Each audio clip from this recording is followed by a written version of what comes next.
A día de hoy, casi 2 años después, estas preguntas siguen sin respuesta.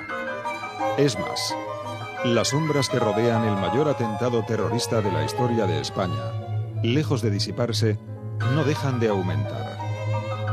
Una lectura detallada del sumario que instruye el juez Juan del Olmo en la Audiencia Nacional descubre una gran cantidad de contradicciones, explicaciones parciales y datos incompatibles entre sí. Los hechos que conmocionaron a España aquel mes de marzo de 2004, lejos de aclararse, se siguen moviendo entre sombras.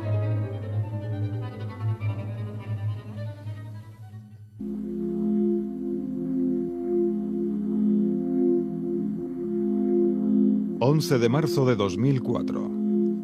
España se encuentra a 3 días de las elecciones generales. Esa mañana los madrileños inician una jornada de trabajo normal.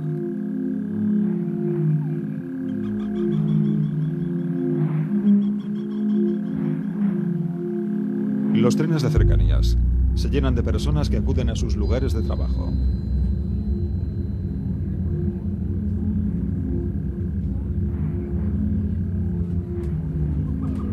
Nada permite presagiar la tragedia que se abatirá sobre la capital poco después de las 7:30.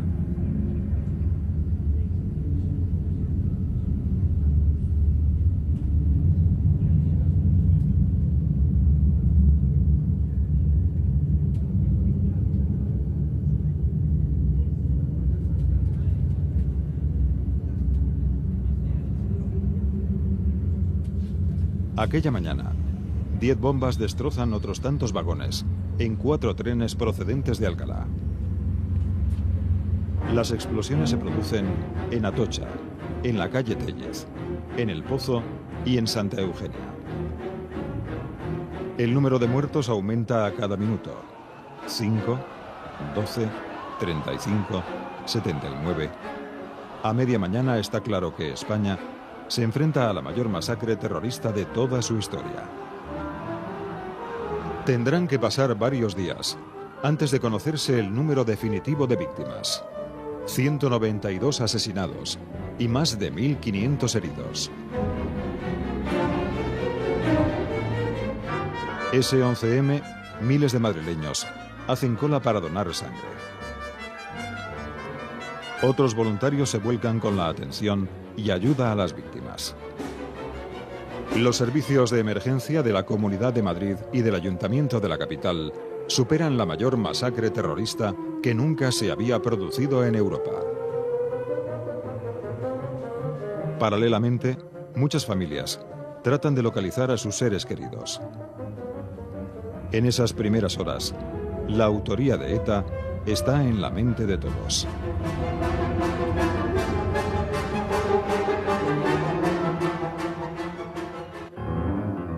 Ningún político duda de que ETA es la autora de semejante masacre.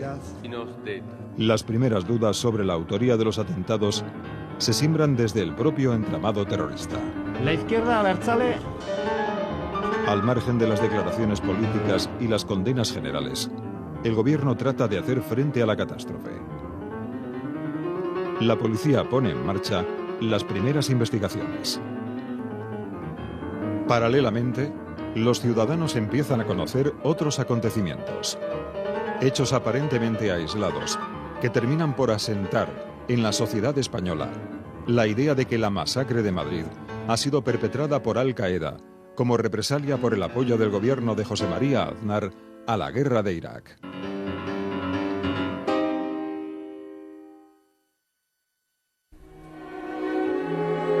Esa misma mañana del 11M, oímos hablar de un portero de Alcalá de Henares. Un hombre que asegura haber visto a 3 individuos sospechosos merodeando alrededor de una furgoneta cerca de la estación de cercanías. Esa furgoneta es trasladada a dependencias policiales. Hacia las 3 de la tarde se localizan en su interior 7 detonadores, el envoltorio de un cartucho de goma 2 con restos de explosivo y una cinta con versos coránicos. En la tarde del propio 11M, un periódico inglés recibe un comunicado firmado por las brigadas de Abu Hafs al-Masri. En ese comunicado reclaman la autoría de los atentados de Madrid. Tras un día de sangre y dolor, la noche cae sobre Madrid. Un manto de tristeza y luto cubre la ciudad.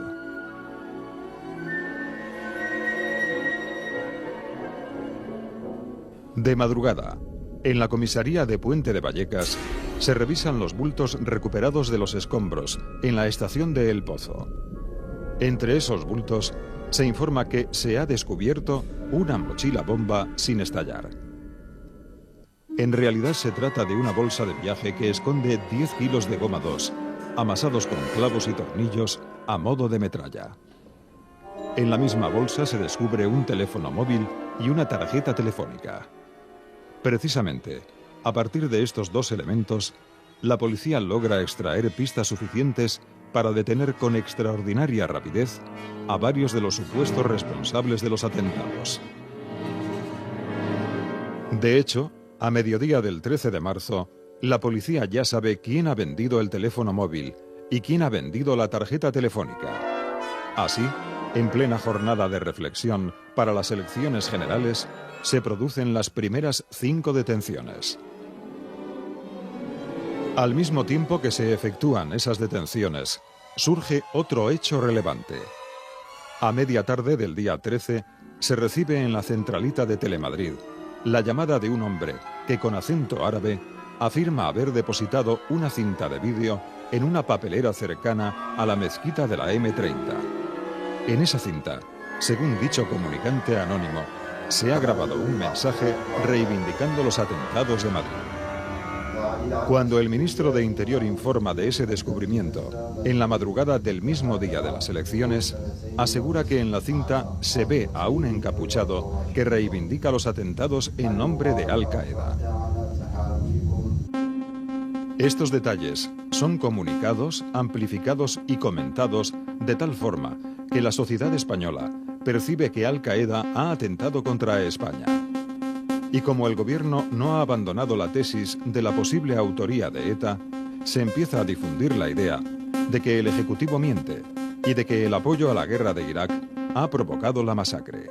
La noche del sábado, pocas horas antes de la apertura de los colegios electorales, varias sedes del Partido Popular son cercadas por grupos de manifestantes. Su objetivo es exigir al gobierno que reconozca que se trata de un atentado de Al-Qaeda. Según se van excitando los ánimos, los manifestantes llegan a culpar de la masacre al presidente Aznar y a su política exterior. ¡Asesinos! ¡Asesinos! ¡Asesinos!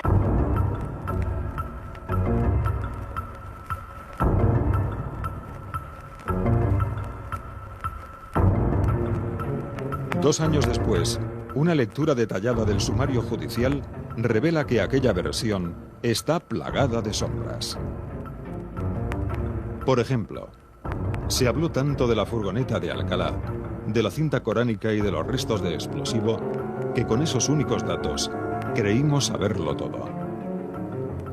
Pero nadie nos dijo que hasta 2 perros distintos habían examinado la furgoneta sin detectar ningún rastro de explosivo.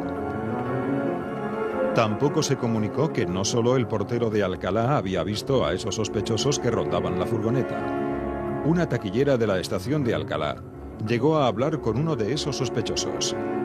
Según su declaración ante la policía, recogida en el sumario, ese presunto terrorista, a quien no pudo ver la cara, hablaba en español con acento de español. Otro dato. El comunicado remitido a un periódico de Londres apuntaba a un atentado de origen islamista. Sin embargo, como señaló en rueda de prensa el ministro de Interior, Ángel Acebes, ese supuesto grupo islamista, las brigadas de Abu Hafs al-Masri, carecía de toda credibilidad para los expertos internacionales, puesto que reivindicaba todo tipo de atentados. En el pasado, había llegado a reivindicar el apagón de Nueva York, que no se había producido a causa de ningún sabotaje. Más aún, Se contó que la mochila de Vallecas, que apareció de repente en una comisaría, provenía de la estación de El Pozo. Sin embargo, no se dijo que, en realidad, era una bolsa de viaje y que el explosivo encontrado en ella no coincidía con el hallado en la furgoneta de Alcalá. La investigación demostraría después que la composición tampoco coincidía con la de las bombas que explotaron en los trenes. Más elementos a considerar. Las detenciones efectuadas en plena jornada de reflexión se presentaron como un éxito de las fuerzas policiales y una demostración de la autoría islámica. Pero lo cierto es que 4 de las 5 personas detenidas el 13 de marzo fueron puestas en libertad por el juez a las pocas semanas. Además, las dudas sobre la implicación del 5º detenido, Jamal Zougam, se multiplican con el paso del tiempo. Según el sumario, no hay ningún indicio definitivo que le vincule con los atentados. También se pasó por alto que 2 de las 5 personas detenidas eran indios de religión hindú. Poco probable, pues, que formaran parte de una trama terrorista islámica. Por otra parte, la supuesta prueba definitiva de la responsabilidad de Al-Qaeda fue el vídeo de reivindicación encontrado en la tarde del 13 de marzo, supuestamente en una papelera cercana a la mezquita de la M30. Y decimos supuestamente, porque del sumario se desprende que las fuerzas de seguridad encontraron la cinta en las manos de un policía nacional retirado, que según consta en el sumario, la había cogido de esa papelera de la M30.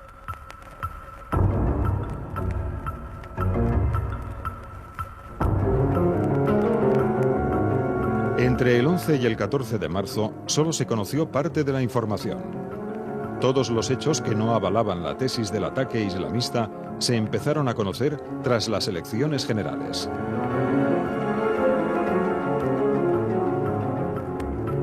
A diferencia de los atentados de Al-Qaeda, en el 11M no participaron terroristas suicidas. A diferencia de los atentados de Al-Qaeda, se empleó a delincuentes comunes del mundo del narcotráfico. A diferencia de los atentados de Al-Qaeda, la trama del 11M aparece repleta de confidentes policiales y de los servicios de inteligencia españoles. A diferencia de los atentados de Al-Qaeda, aparecen numerosos españoles no musulmanes vinculados a los atentados. Tras 2 años de investigaciones, la responsabilidad de Al-Qaeda como autora de la masacre de Madrid sigue repleta de sombras. En el sumario se recoge que los explosivos fueron suministrados por confidentes policiales asturianos,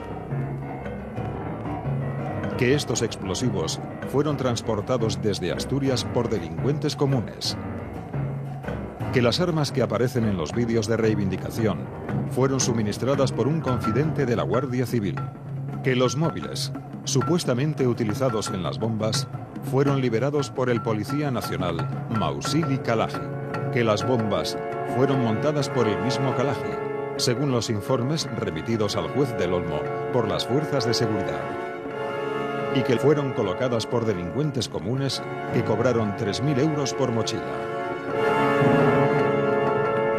Por tanto, si Al-Qaeda no suministró los explosivos, no transportó la dinamita, no facilitó las armas, no manipuló los teléfonos, no montó las bombas y no colocó los artefactos, entonces, ¿qué fue lo que hizo? ¿Quién planeó? ¿Quién ordenó? ¿Y quién ejecutó realmente aquellos atentados?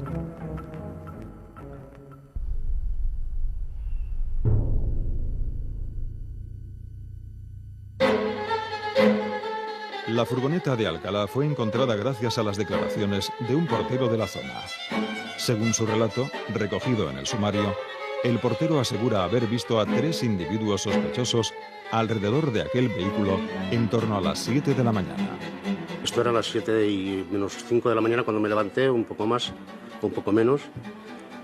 Y cuando abrí la puerta del portal, veo una imagen de una furgoneta y 3 personas. 2 en la parte delantera de la furgoneta, una en la parte trasera y fue un impacto brutal porque estaba completamente encapuchado.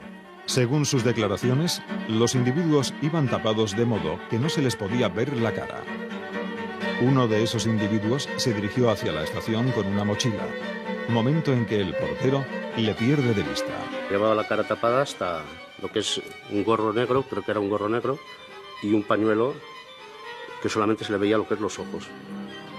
Y yo intenté seguirle, lo que pasa que bueno, tampoco era mi obligación y ya, como iba muy deprisa, yo seguí, recogí los periódicos en la estación y luego a la vuelta, como suelo ojearlos la portada, pues ya no me fijé más. Sin embargo, los individuos que ese portero vio no le parecieron árabes, sino más bien europeos del este. Podían ser extranjeros, pero no precisamente de raza árabe. Yo nunca precisé de la raza que fueran. Que mi impresión es que eran extranjeros, pero podía pensar que eran rumanos o polacos. Hubo otro testigo que vio a uno de esos individuos aquella mañana, la taquillera de la estación de Alcalá. Esta mujer llegó incluso a hablar con él. El presunto terrorista le pidió un billete primero para Coslada y luego para Torrejón. Según la taquillera, aquel individuo, al que no llegó a ver la cara, hablaba en español con acento de español. ¿Por qué nadie informó a la opinión pública de que las personas vistas en la furgoneta y en la estación de Alcalá no parecían árabes? La policía llegó a las inmediaciones de la estación de Alcalá poco después de las 10:30 de la mañana.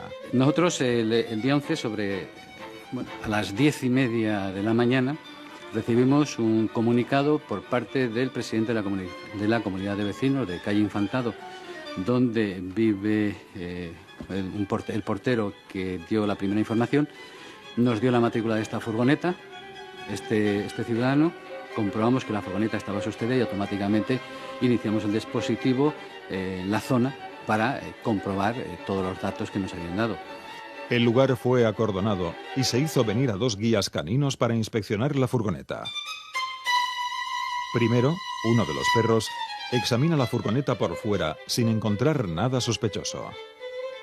Después, se manda llamar al otro perro, que examina también la furgoneta, de nuevo sin encontrar ningún rastro de explosivo. Aquella furgoneta sería llevada al complejo policial de Canillas. Solo tras una nueva inspección en este cuartel de Canillas, la policía comunica que han descubierto restos de goma 2 en la furgoneta. Nadie ha explicado por qué 2 perros distintos no detectaron ese explosivo en la primera inspección realizada en Alcalá. En realidad, lo que se encontró en la furgoneta ni siquiera era goma 2 pura. Los informes realizados por la policía científica el mismo 12 de marzo señalaron que los restos de explosivo encontrados en la furgoneta contenían otro componente, además de goma 2. Ese segundo componente es metenamina, un producto químico que se utiliza en la fabricación de ciertos explosivos militares como el RDX. Tampoco este dato se hizo público, aunque más inexplicable resulta que tampoco fuese comunicado al juez del caso. Durante más de un año, el magistrado siguió creyendo que lo que había en la furgoneta de Alcalá era goma 2 pura. ¿Por qué no se informó de que lo que había aparecido en la furgoneta de Alcalá no era goma 2 pura?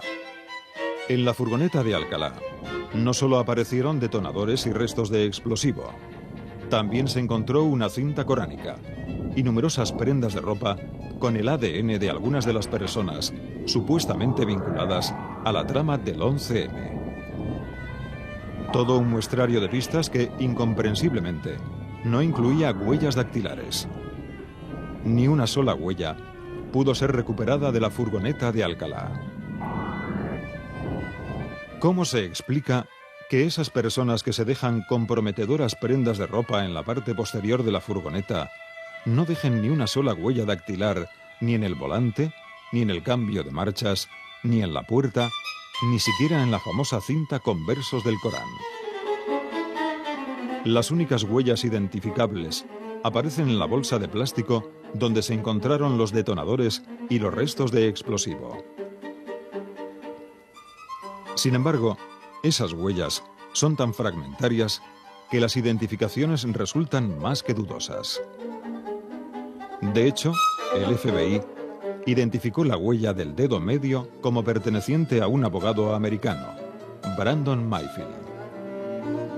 La policía española, por el contrario, atribuye esa misma huella al argelino Daoud Ougnane.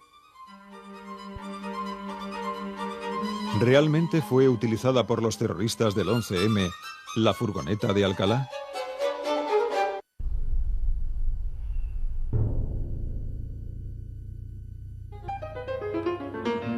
Toda la investigación, que concluye en atribuir los atentados a los islamistas, se construye a partir de lo que se nos presentó como la mochila encontrada en la comisaría de Vallecas, que en realidad era una bolsa de viaje, y así nos referiremos a ella en adelante.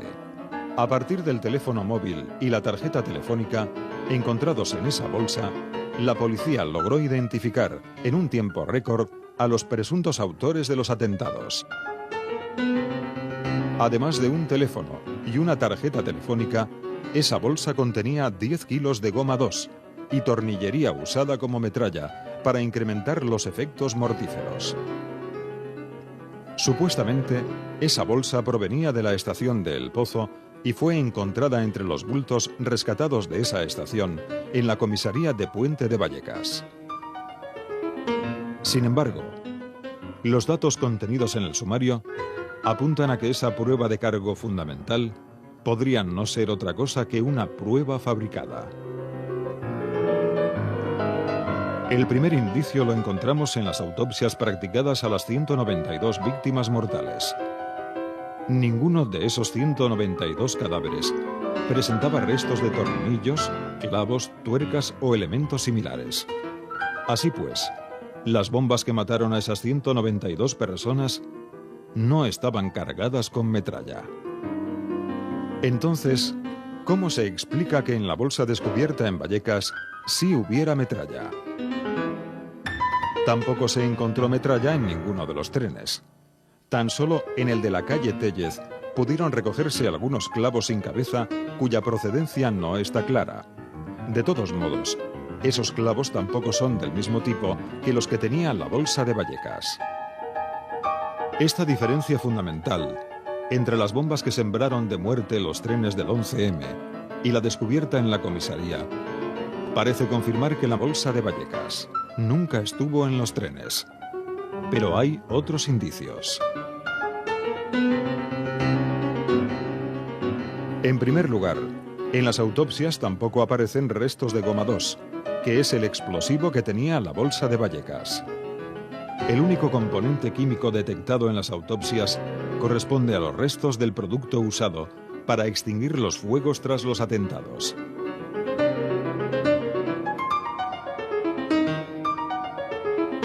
En segundo lugar, aquel 11 de marzo hubo un total de 13 bombas. 10 de ellas estallaron en los trenes, otras 2 fueron detonadas por los TEDx y la 13ª es la bolsa de Vallecas. De las 2 bombas que los TEDx hicieron estallar, sabemos muy pocos detalles. Pero tenemos la descripción de un testigo privilegiado que nos habló del contenido de una de ellas. Jacobo Barrero, el policía municipal que encontró en el tren de El Pozo una bomba sin estallar y la sacó al andén, donde los TEDx la detonaron.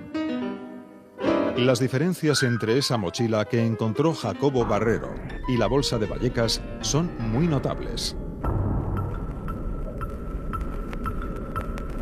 La que encontró Jacobo Barrero era efectivamente una mochila, mientras que la bomba de Vallecas estaba en una bolsa de viaje.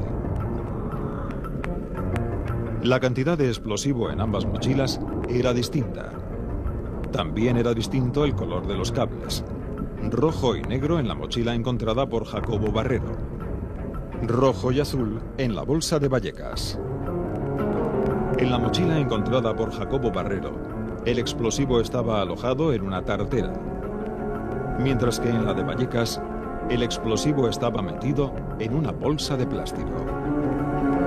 Según declararon los policías que acordonaron la mochila encontrada por Jacobo Barrero, el teléfono móvil de esa mochila estaba encendido, lo que apunta a que esa bomba debía haberse activado mediante una llamada telefónica. Sin embargo, en la bolsa de Vallecas, el teléfono estaba apagado, lo que quiere decir que debía activarse utilizando la función de alarma despertador.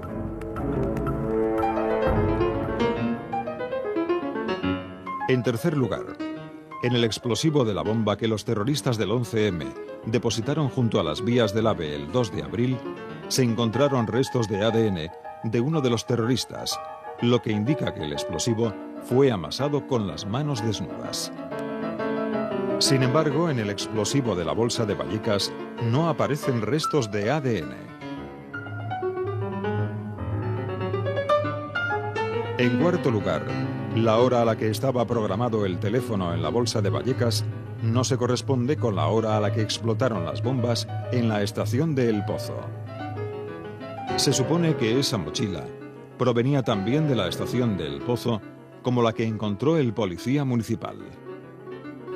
Sin embargo, las dos bombas que hicieron explosión en la estación de El Pozo estaban programadas para las 7:38, mientras que la bolsa de Vallecas lo estaba para las 7:40. En quinto lugar, la bolsa de Vallecas no era una verdadera bomba. Tal y como estaba montada, no hubiese hecho explosión nunca. No se había utilizado ningún tipo de cinta aislante, ni soldadura para unir los cables entre sí, y dos de los cables estaban sueltos. Este dato crucial no fue revelado al juez del Olmo hasta 4 meses después. En sexto lugar, el explosivo encontrado en la bolsa de Vallecas no coincide ni con el de la furgoneta de Alcalá, donde además de goma 2 apareció metenamina, ni con las bombas que estallaron en los trenes, donde, según el jefe de los equipos de desactivación, el 11M, lo que se utilizó fue explosivo militar. Pero todavía existe un elemento añadido aún más extraño. Nadie ha sido capaz de dar una explicación racional de por qué apareció aquella bolsa en la comisaría de Puente de Vallecas.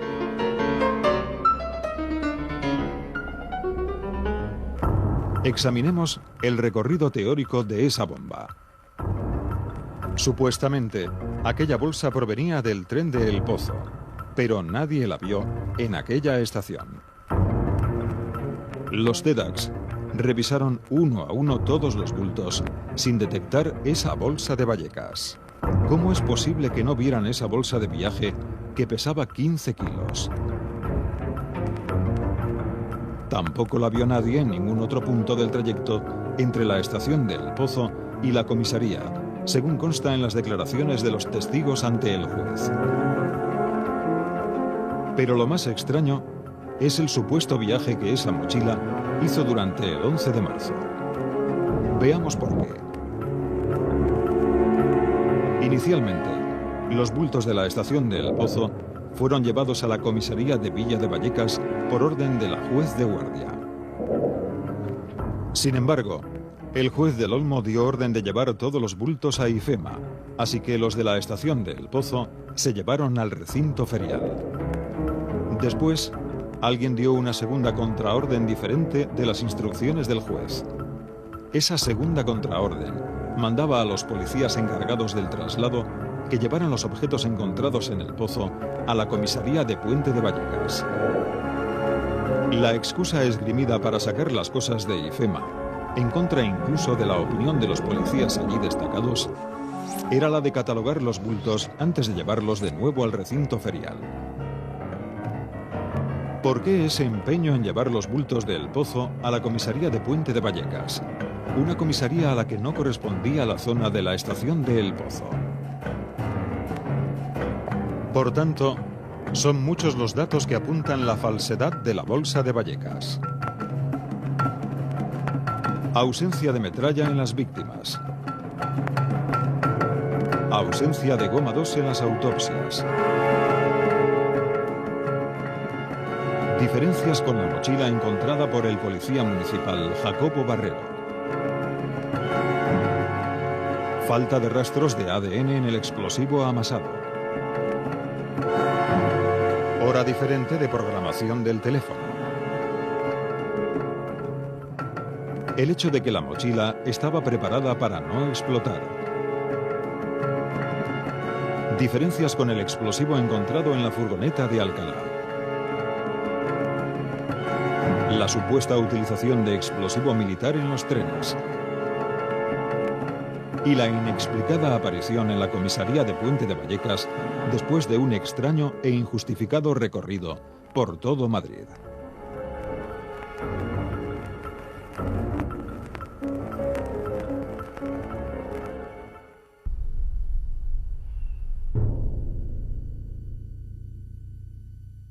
Llegamos así a las primeras detenciones, practicadas el 13 de marzo por la tarde. Unas detenciones que influyeron decisivamente en el ánimo de los españoles, que estábamos llamados a las urnas el 14 de marzo. Hasta ese momento, los españoles se debatían entre dos teorías sobre los autores de la matanza: si había sido ETA o había sido Al-Qaeda. Esas detenciones se presentaron como la prueba indudable de que se trataba de un atentado islamista.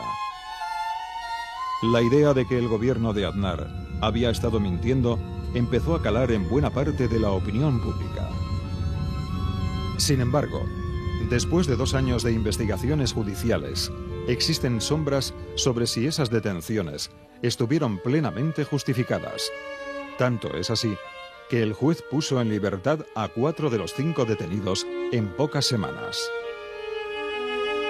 Analicemos en qué consistieron las investigaciones policiales que condujeron a esas detenciones del 13M. En la mochila de Vallecas se encontró un teléfono móvil marca Triumph, modelo T110, que supuestamente debía haber actuado como activador de la bomba. Ese teléfono contenía, a su vez, una tarjeta telefónica de la empresa Amena.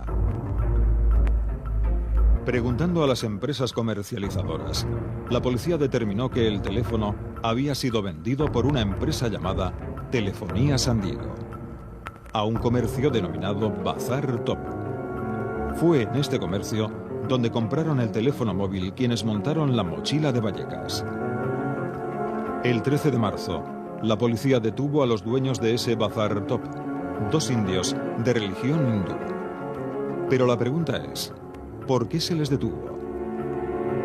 Esas 2 personas no habían cometido ningún delito. El solo hecho de vender teléfonos móviles no puede considerarse delito. Pero es que además, esos indios ni siquiera habían vendido ese teléfono marca Triumph. Ellos eran solo los dueños de la tienda, y quien había vendido el teléfono era un dependiente. Planteemos una hipótesis.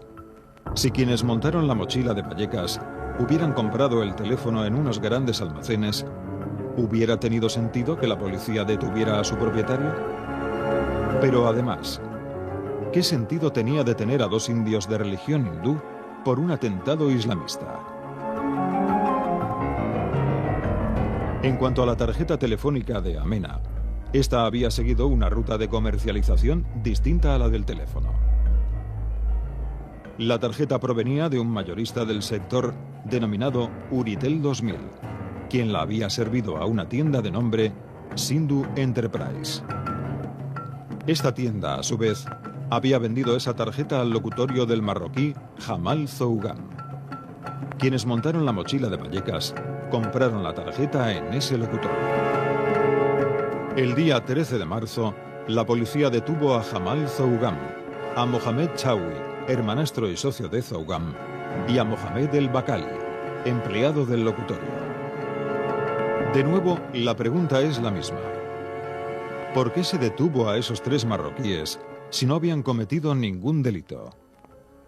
Vender tarjetas telefónicas era parte de su negocio, y esa actividad no está, por supuesto, prohibida por las leyes. En otras palabras, el día 13 de marzo se detuvo precipitadamente a 5 personas. ¿Por qué se dio la orden de efectuar esas detenciones en plena jornada de reflexión? Durante la instrucción del sumario, 2 de los 3 marroquíes detenidos, Zougam y Chawi, serían identificados por diversos testigos como dos de las personas que colocaron físicamente las bombas en los trenes. Pero esos reconocimientos estaban condicionados desde el principio porque las fotografías de Zhougam y Chaui ya habían sido profusamente aireadas en los medios de comunicación. De hecho, el juez tuvo que anular los reconocimientos de Chaui y ponerle en libertad, porque los dos testigos que decían reconocerle en los trenes afirmaban haberle visto a la misma hora en dos trenes distintos, cosa evidentemente imposible.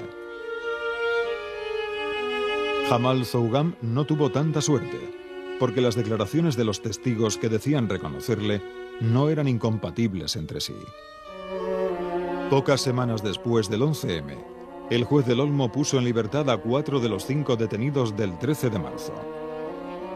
En cuanto a Zhougam, no parece haber ninguna prueba incontestablemente sólida que le vincule con los atentados. Por un lado, no aparecen huellas dactilares suyas en ninguno de los escenarios de la trama, ni en la furgoneta de Alcalá, ni en la mochila de Vallecas, ni en la casa de Morata, ni en el piso de Leganés. Tampoco aparecen rastros de ADN suyos en ninguno de esos escenarios. Ni tampoco se han registrado llamadas telefónicas cruzadas entre Jamal Zhougam y los restantes implicados en el 11M. ¿Realmente participó Zhougam en la preparación o ejecución de los atentados? ¿O es solo un cabeza de turco? Un cabeza de turco que, si saliera de prisión, dejaría definitivamente desacreditadas las 5 famosas detenciones del 13M que tan oportunamente se practicaron en vísperas de las elecciones generales. Lo cierto es que, según los informes policiales recogidos en el sumario, no existe ningún tipo de contacto entre las 5 personas detenidas el 13M y el grupo al que luego se responsabilizaría de los atentados.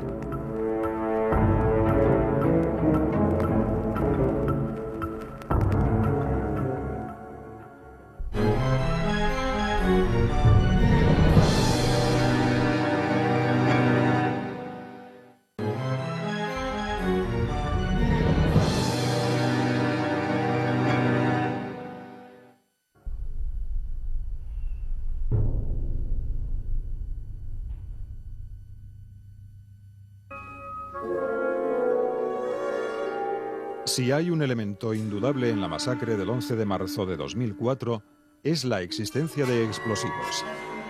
En los trenes reventados ese día, en el artefacto colocado en las vías del AVE el 2 de abril y en el suicidio de Leganés al día siguiente, se utilizaron compuestos explosivos. Y no deja de ser curioso que a estas alturas sepamos con toda certeza que en Leganés y en las vías del AVE se empleó dinamita del tipo Goma 2 Eco, y sin embargo, en el sumario no se recoja una descripción definitiva de cuál fue el explosivo que se colocó en los trenes el mismo 11M. En cualquier caso, una parte fundamental de la investigación es la destinada a esclarecer de dónde salió la Goma 2 Eco. De hecho, el suministro de la dinamita es uno de los episodios ligados al 11M, mejor documentados en el sumario. Sorprendentemente bien documentado, porque, por ejemplo, las conversaciones telefónicas de los terroristas estaban siendo grabadas mientras transportaban la dinamita desde Asturias a Madrid, en el fin de semana del 28 de febrero de 2004. Aquel fin de semana, según el relato recogido en el sumario, 6 delincuentes marroquíes, capitaneados por Jamal Ahmidán, el chino, trajeron a Madrid 200 kilos de dinamita. El explosivo se lo había suministrado Emilio Suárez Trasorras, exminero asturiano, con un largo historial delictivo. Entre otras actividades, se dedicaba al tráfico de droga, de explosivos y de vehículos robados. Pero Trasorras no era un delincuente cualquiera. Trabajaba como confidente para un comisario de policía de Avilés. Los contactos entre los marroquíes, a los que se vincula con la masacre de Madrid, y los asturianos que supuestamente facilitaron la dinamita a esos marroquíes, se venían sucediendo desde meses atrás y se intensificaron a comienzos del año 2004. De hecho, en los primeros días del año se inicia el traslado de explosivos desde Asturias a Madrid. Unos transportes que podemos considerar como de pequeña escala a la luz de los datos recogidos por el juez. En concreto, el 5 de enero de 2004 se produce el primer transporte de dinamita, a pequeña escala, desde Asturias a Madrid. Ese día, Emilio Suárez Trasorras encarga a un colaborador suyo, Sergio Álvarez Sánchez, que transporte en autobús de línea regular un primer cargamento, de entre 15 y 20 kilos de explosivo.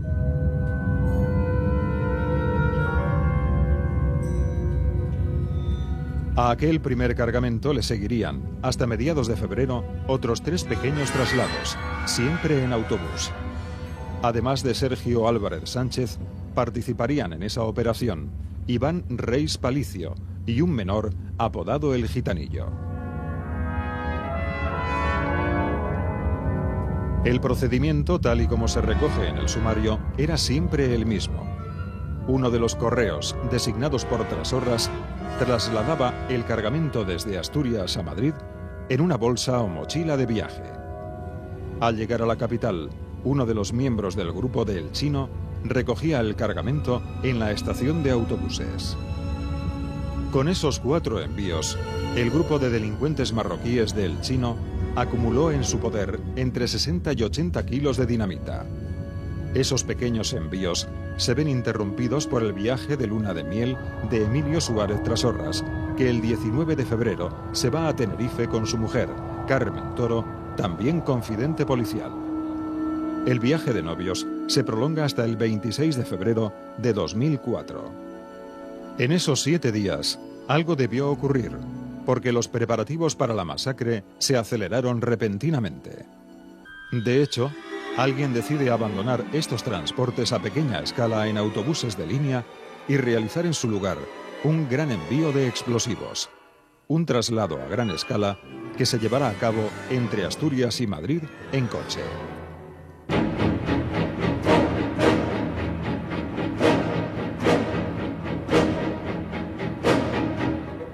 El 24 de febrero de 2004, El Chino llama por 2 veces a Emilio Suárez Trasorras a Tenerife.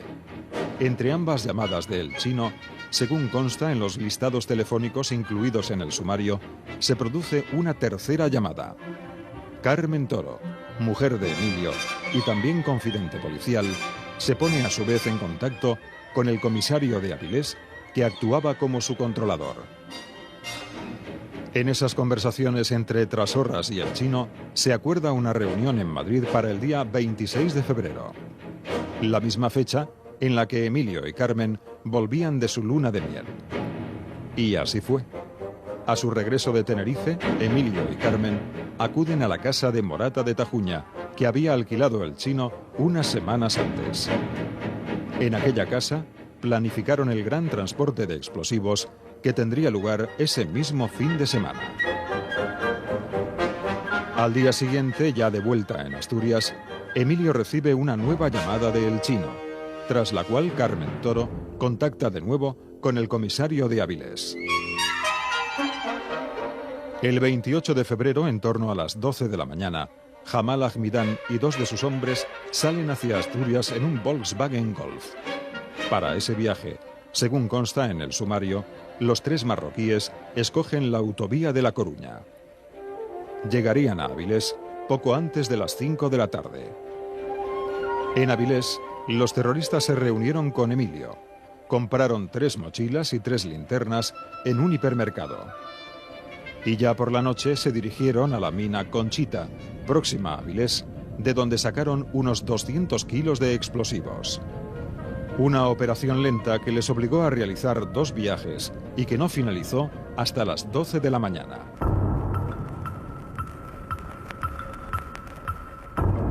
De ese modo, poco después del mediodía del 29 de febrero, la denominada Caravana de la Muerte emprende desde Asturias su marcha hacia Madrid. Y decimos caravana porque estaba formada por dos vehículos. Uno de los coches, el que circulaba en segundo lugar, era el Volkswagen Golf cargado con los explosivos, el mismo vehículo en el que 24 horas antes habían viajado los marroquíes desde Madrid a Áviles. El vehículo lanzadera, el que iba abriendo paso, era un Toyota Corolla. Este coche que conducía el chino se lo había facilitado Emilio Suárez Trasorras. Ese Toyota Corolla había sido robado en Madrid el 18 de septiembre de 2003. Emilio Suárez Trasorras dobló las matrículas del Toyota, es decir, cambió a ese vehículo robado las matrículas poniéndole unas iguales a las de otro Toyota Corolla no robado, propiedad de una ciudadana madrileña. Desde Asturias, antes de emprender la marcha, el chino llama a uno de sus hombres, Othman El Naoui, que estaba en Madrid. En esa llamada, le da la orden de recoger a otros dos compinches y reunirse con él en Burgos. Es precisamente esta cita en la capital burgalesa uno de los puntos más oscuros del traslado de los explosivos. El chino y sus hombres deciden volver de Asturias no por la autovía de La Coruña, la ruta que habían utilizado 24 horas antes, sino por un trayecto más largo, más sinuoso, más peligroso y que les obligaba a cruzar el puerto de El Escudo. Más aún, si se tiene en cuenta que aquel fin de semana cayó una impresionante nevada en el norte de la península. En la zona de Burgos y el País Vasco, aquel temporal fue especialmente intenso, llegando a prohibirse el paso de camiones en muchas carreteras y quedando miles de conductores atrapados en la provincia de Burgos por la nieve. Siendo así, ¿por qué decide el chino internarse en el temporal con un coche cargado de explosivos y atravesar con él un puerto para el que hacían falta cadenas? Una decisión todavía más extraña si recordamos que aquellos tres marroquíes no habían dormido en toda la noche, porque se la habían pasado acarreando cajas de explosivos. Pero además, con un coche lanzadera abriendo paso y un segundo vehículo cargado de dinamita, ¿por qué pidió a uno de sus hombres que acudiera a su encuentro en Burgos a bordo de un tercer coche? Los dos vehículos que bajaban desde Áviles atravesaron el puerto del Escudo en torno a las 3:30 de la tarde. Poco tiempo después, a las 4:15, la Guardia Civil detenía el coche del chino por exceso de velocidad. El vehículo estuvo parado por espacio de 25 minutos en el control de carretera. Los agentes de tráfico llegaron a imponer 3 multas a su conductor, según consta en el sumario. Al ser parado por la Guardia Civil, el chino enseñó un pasaporte belga falso a nombre de Youssef Ben Salah. Aquel Toyota Corolla era un coche robado, con las matrículas falsificadas, y el chino lo conducía sin la documentación del vehículo. A pesar de eso, la Guardia Civil dejó que el chino siguiera su viaje.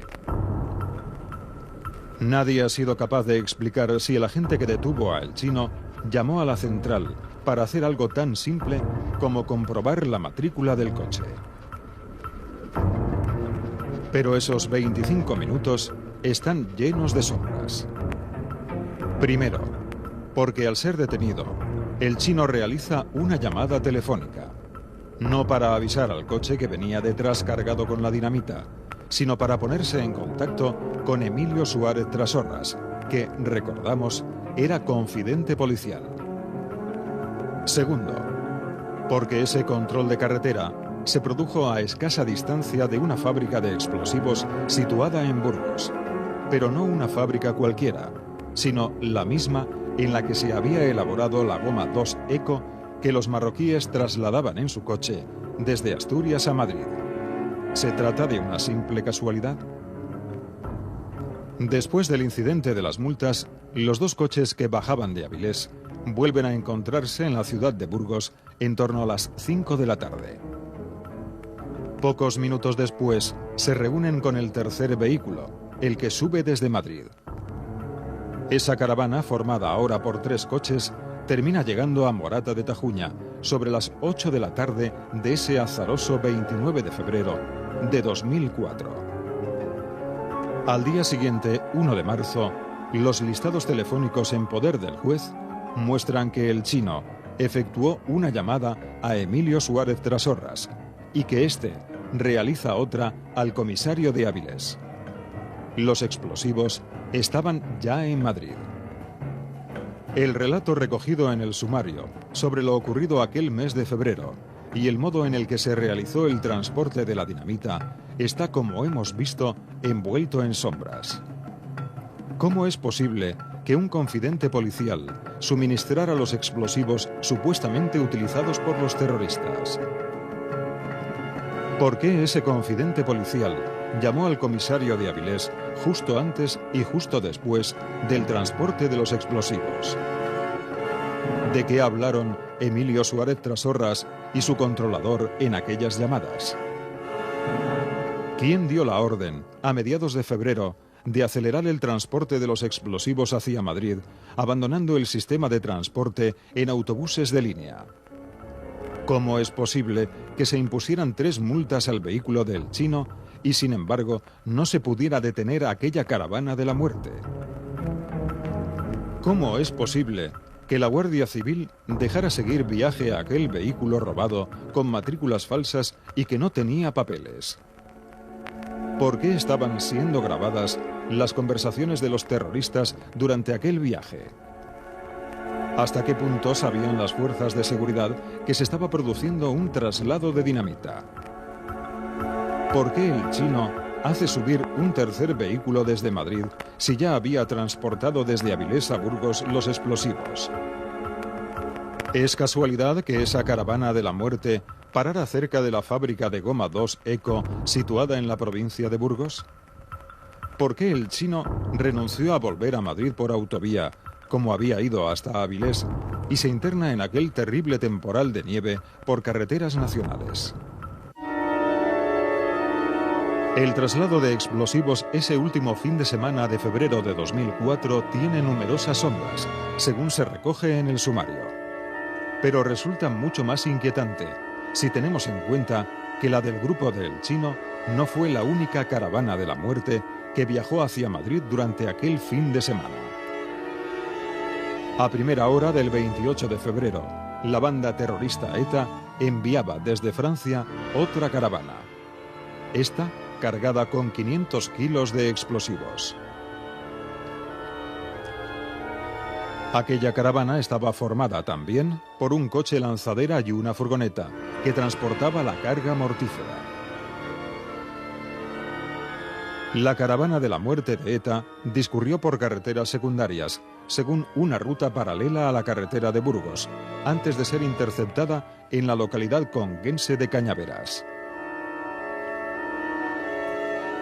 Durante la noche del 28 al 29 de febrero, mientras el grupo de Jamal Ahmidán, el chino, se dirigía a una mina asturiana a por su primer cargamento de dinamita, la Guardia Civil detenía a esa caravana que ETA había mandado para sembrar el terror en Madrid. ¿Resulta casual esa coincidencia temporal de las 2 caravanas de la muerte en un mismo fin de semana? ¿Resulta casual que el chino decidiera, contra toda lógica, seguir una ruta de vuelta hasta Madrid exactamente paralela a la de la caravana de ETA? ¿Resulta casual que la ruta seguida por la caravana de ETA condujera exactamente a la casa de Morata de Tajuña? ¿A quién iban a entregar los 500 kilos de explosivos esos 2 terroristas de ETA detenidos en Cañaveras? Unas dudas que la instrucción judicial debería resolver. Lo que sí es seguro a estas alturas es que hasta 6 marroquíes participaron en el traslado de la dinamita desde Asturias a Madrid. De los 6, 5 acabarían muriendo en el piso de Leganés.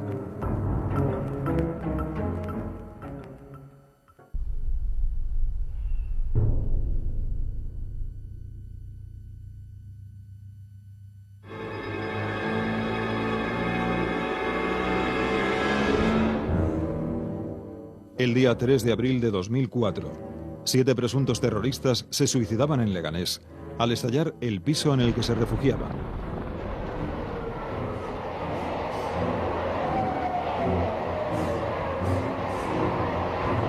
A consecuencia de aquella explosión, moriría el miembro de los GEO, Francisco José Torronteras. ¿Quiénes eran esos 7 suicidas presuntamente responsables de la matanza que había cegado la vida de 192 personas?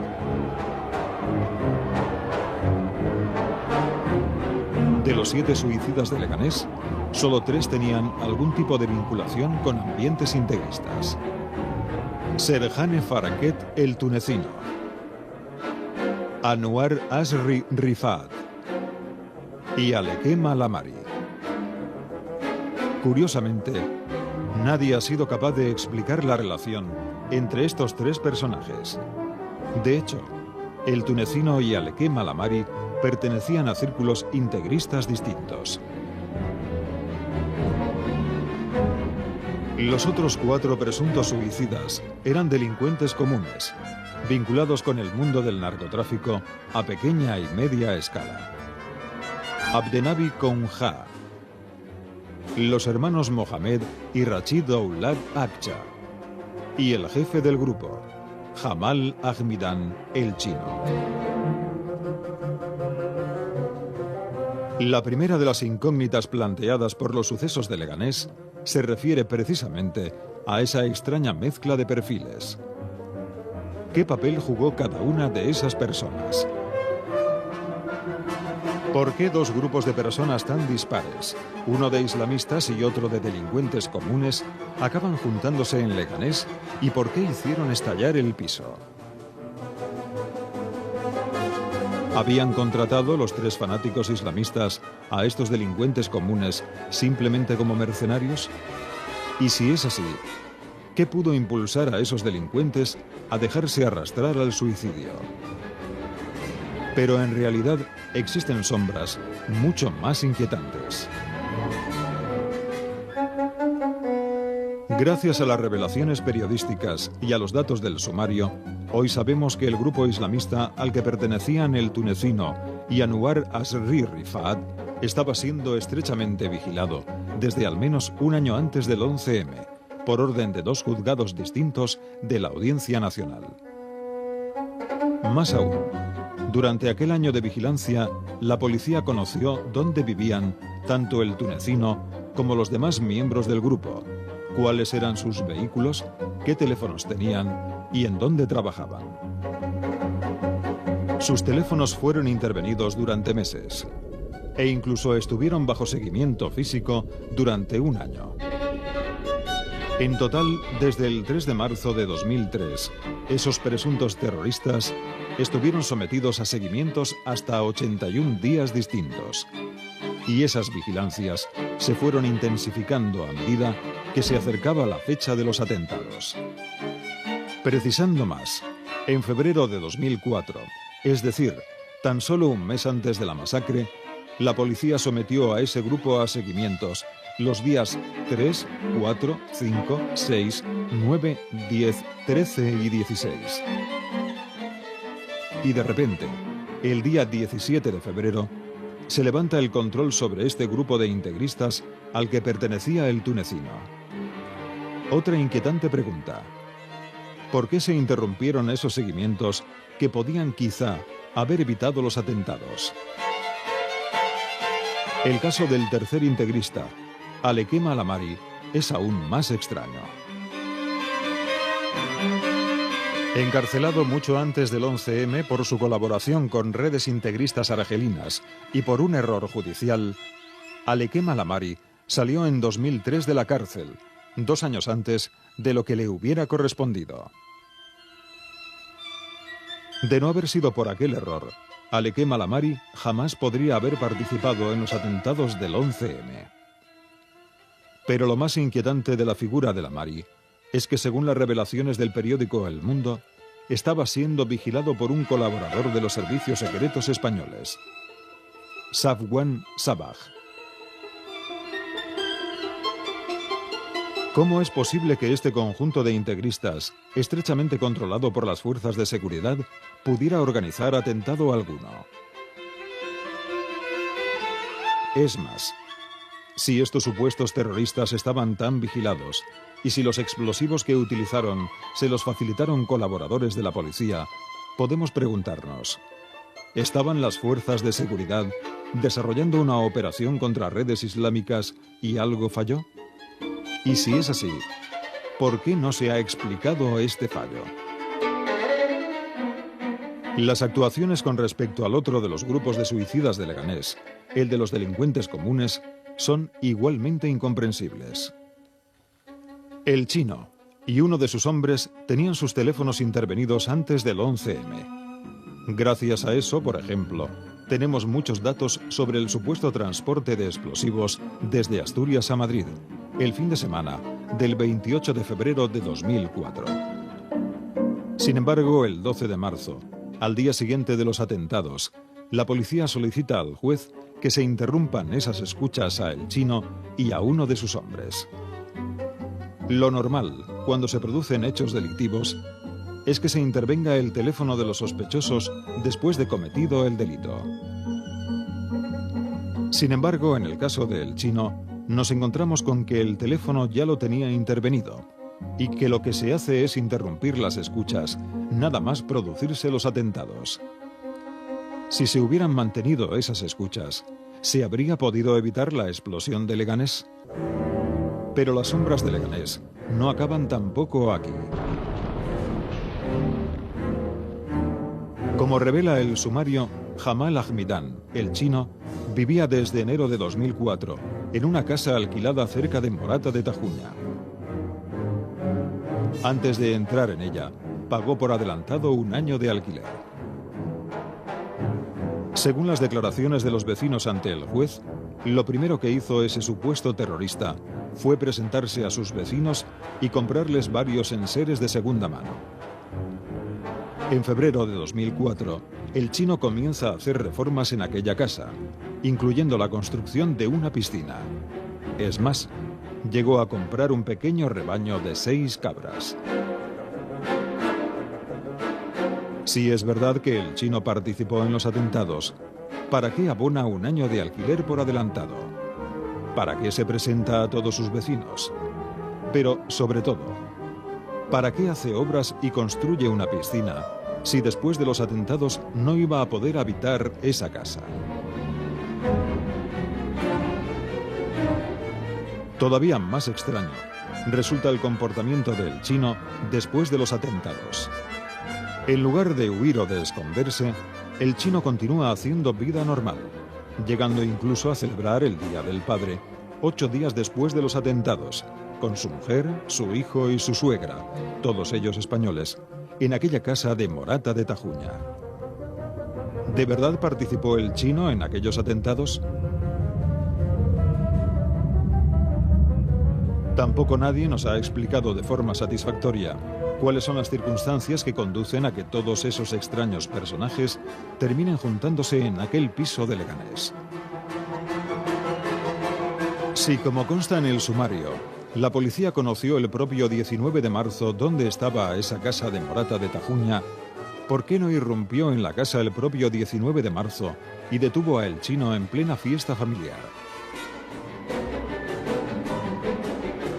La policía conocía también perfectamente, desde 1 año antes del 11M, dónde vivía el tunecino. Entonces, ¿por qué no se registró el piso del tunecino hasta después de que se produjese la explosión de Leganés? En realidad, ¿qué fue lo que pasó en Leganés?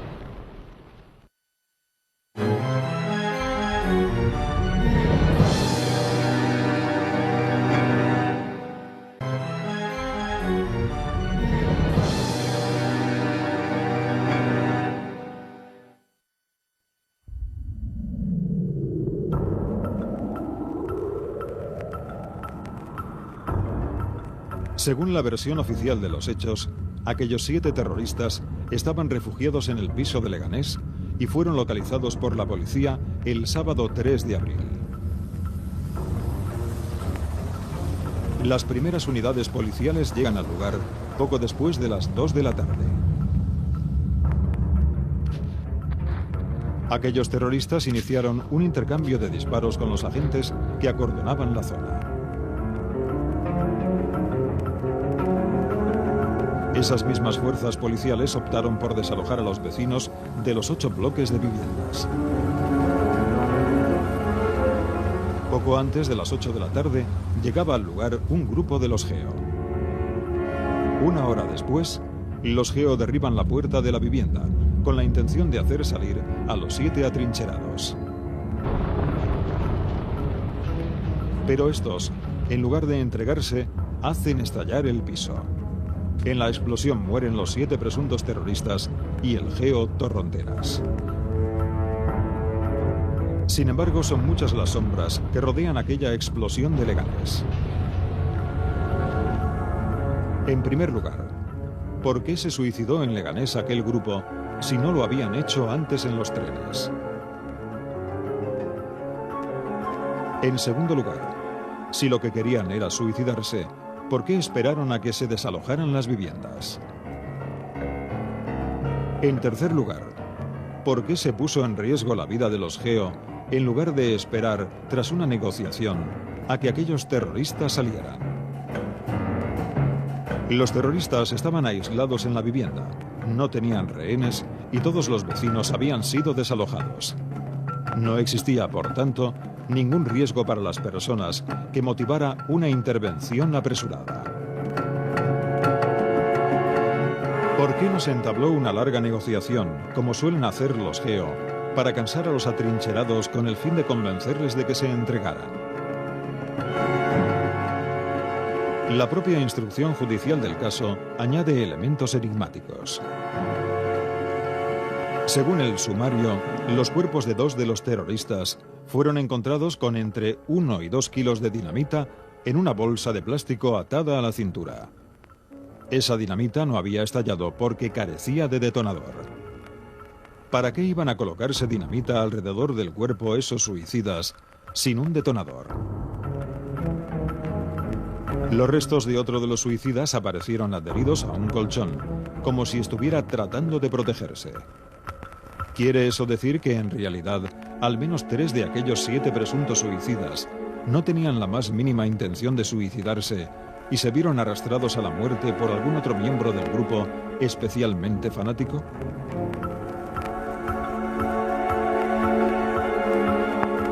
El estado en el que aparecieron los cuerpos parece corroborar esa versión. 3 de los cadáveres estaban relativamente enteros. Otros 2 pudieron ser reconstruidos. Sin embargo, de los 2 cuerpos restantes solo aparecieron pequeños fragmentos. Así pues, los 7 suicidas de Leganés no estaban físicamente juntos en el momento de producirse la explosión.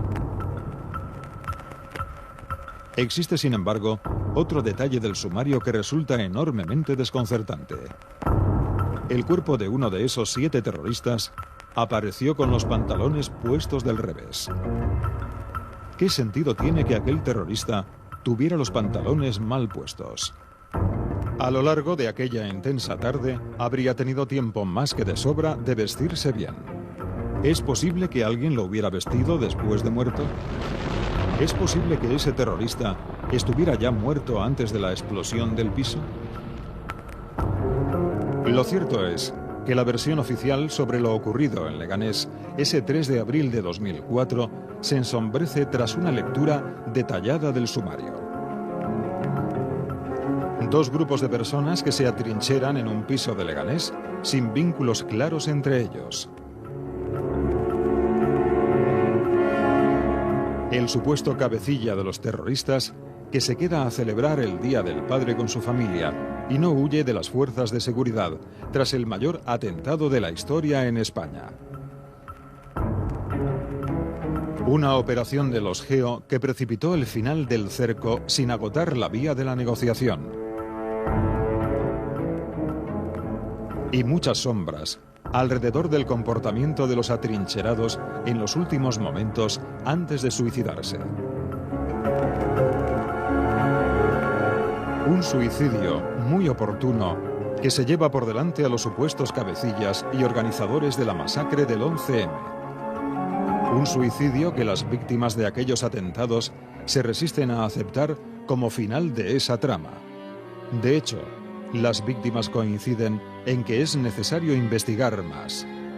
Investigar a fondo hasta sacar a la luz toda la verdad. Sabemos lo que pasó con las víctimas y con los muertos, pero realmente no sabemos lo que pasó, quién lo hizo ni por qué se hizo. Después de 2 años del atentado del 11 de marzo, los españoles aún sabemos menos de lo que sabíamos incluso los días más inmediatos al atentado. La versión oficial yo creo que está al alcance de todo el mundo. No obstante, creo que la versión oficial al día de hoy no se sostiene. Porque hay que saber la verdad, porque si no se sabe la verdad, ojalá no ocurra, pero puede pasar otra vez. Yo le pediría a la ciudadanía española que resurgiese ese espíritu que tenía el 13 de marzo, donde todos queríamos saber la verdad y todos exigíamos querer saber la verdad. Seguiremos luchando y peleando porque esto se esclarezca, no solamente por nosotros, sino por el resto de la sociedad, que a veces cuando estás en la otra orilla piensas que no te va a tocar a ti, y es una cosa que le puede pasar a cualquiera. La sociedad española sí está preparada para conocer lo que pasó el 11 de marzo. Lo que sí me preocupa es el hecho de que la sociedad española no esté apoyando más y no esté más unida a las víctimas para exigir qué pasó en el 11 de marzo. Yo creo que el pueblo español está preparado y que sabrá asumir la verdad de lo que ocurrió el 11M y que esto puede ser incluso una prueba de que un Estado de Derecho tiene su razón de ser. Si no lo llegamos a saber, yo dudo del Estado de Derecho.